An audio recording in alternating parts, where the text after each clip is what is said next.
Hello guys! Hello Libra! Welcome dito sa aking channel, Kapalaran 888. Welcome! Alamin natin kung anong messages, vibration, gabay energy para sa inyong lahat. Pasensya na guys. Medyo nabulol tayo doon ha. Okay Libra, this is the first half ng October 2025. So let's check. Okay, Libra.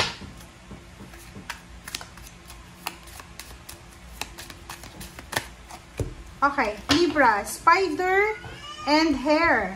Okay, so yung first card natin is about your dream. Para siyang spider na halimbawa may mga pangarap tayo sa buhay. Kailangan natin siyang i-pursue talaga.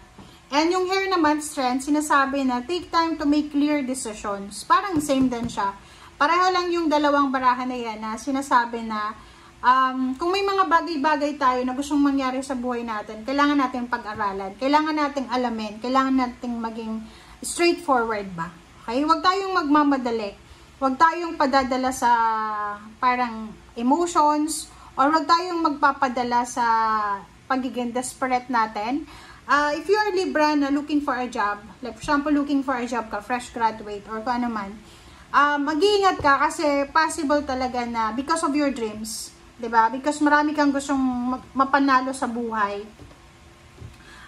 Posible ka, okay? Posible ka na lapitan ng tukso doon sa mga easy money tactics. Na parang sasabihin sa'yo, okay, yung 10,000 mo gagawin kong 100,000. So, mag-iingat tayo ha.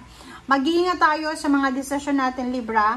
Lalo na tungkol sa pera. Sa panahon ngayon, walang easy money. Kailangan ng mga ginagawa natin sa ngayon, kailangan natin pagpaguran, kailangan natin na pagtiyagaan, kasi walang overnight success sa ngayon.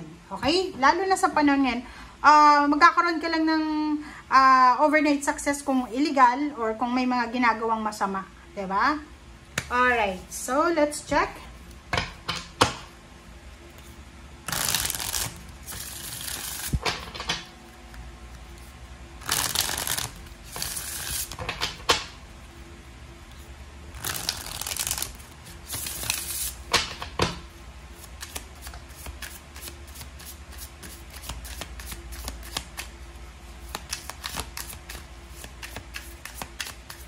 Okay, this is for love life, Libra. So, if you're married, if you're in a relationship, looking for a relationship, pwede kang makaresonate dyan. Okay, abundance and prosperity lies ahead. Wow! So, Libra, congratulations sa inyo kasi there's incoming abundance, lalo na abundance and prosperity sa usaping relationship and sa financial or sa emotion mo. Work on releasing your fears so it can manifest. So, sinasabi ng bara sa'yo, Libra, na kailangan natin alisin, i-detach natin ang sarili natin, ang katawan natin sa mga kinakatakutan nyo. Harapin mo, okay? Harapin mo kung ano yung mga dapat harapin, okay? Work on releasing your fears so it can manifest. So, sinasabi ng bara sa atin na mag-iingat tayo sa kung ano yung mga kinakatakutan natin. Kasi minsan, yung mga kinakatakutan natin ay siya yung nagiging hindrance or kumbaga sagabal. Okay?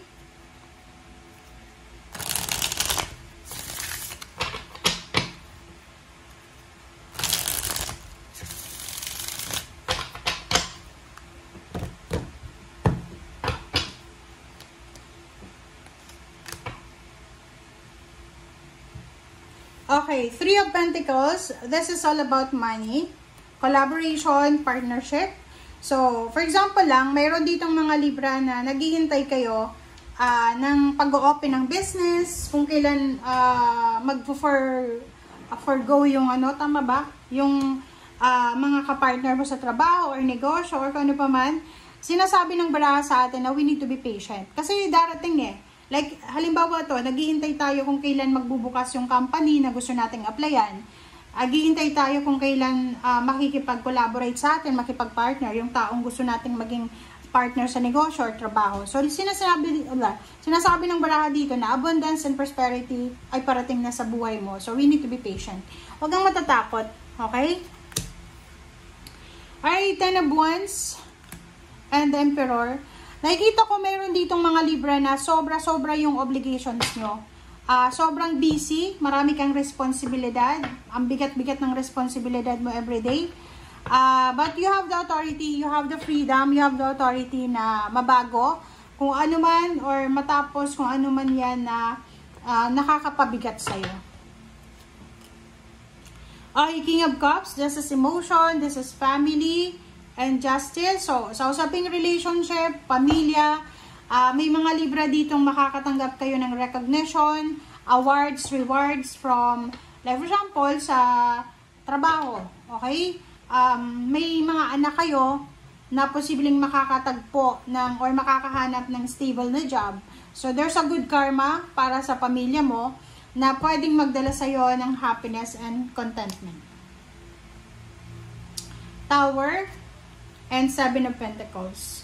So, dito naman, sinasabi ng baraha sa atin na if we're waiting for our rewards or awards, halimbawa, naghihintay ka ng pera, ng promosyon, ng salary increase, sinasabi ng baraha na to na kailangan mo daw na maghintay. Huwag kang matatakot, okay? Huwag kang matakot na, kasi minsan, di ba, Libra, may mga pagkakataon sa atin na natatakot tayong mawala ng trabaho, mawala ng pera, ma-reject, parang ganun. Kaya hindi natin masyadong sinusubukan yung mga dapat subukan.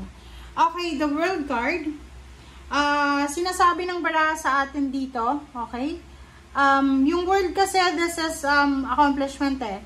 So, sinasabi ng baraha sa atin na if may mga gusto tayong mangyari sa buhay, matapos, may mga projects ba kayo na kailangan matapos, sabi sa'yo ng World card sa'yo na simulan mo na. Okay? Like ikaw, gusto mong makapunta ng ibang bansa, gusto mong makapagpatayo ng bahay, gusto mong makapag-travel around the world, makabili ng sasakyan or ano pa man, simulan natin. Kasi kung hindi natin sisimulan, wala tayong matatapos. Okay? Tingnan mo, sinasabi ng baraha dyan na lahat daw ng mga pangarap mo sa buhay ay makukuha mo. Lahat. Kasi nandito yung abundance and prosperity eh. Parang sinasabi sa'yo na lahat ng minamanifest mo, lahat ng ina-affirm mo, binivisualize mo everyday, pinapangarap mo, ay makukuha mo yan. Matatapos at matatapos din yung mga problema mo sa buhay. Lalo na sa emotions, pamilya, okay? Sinasabi ng baraha sa'yo na isang exciting na family news or family, parang ano siya eh, family achievements ang posibleng darating sa buhay mo. So, sa ngayon, we need to focus sa kung ano yung importante sa atin. Okay? Trabaho, emotion, you need to focus. You need to focus kasi yun yung pinaka-importante na dapat bigyan mo ng focus sa ngayon. And don't worry, huwag kang matakot. Okay? I-workout mo yung mga bagay-bagay na kailangan alisin sa buhay mo. Thank you guys. Bye!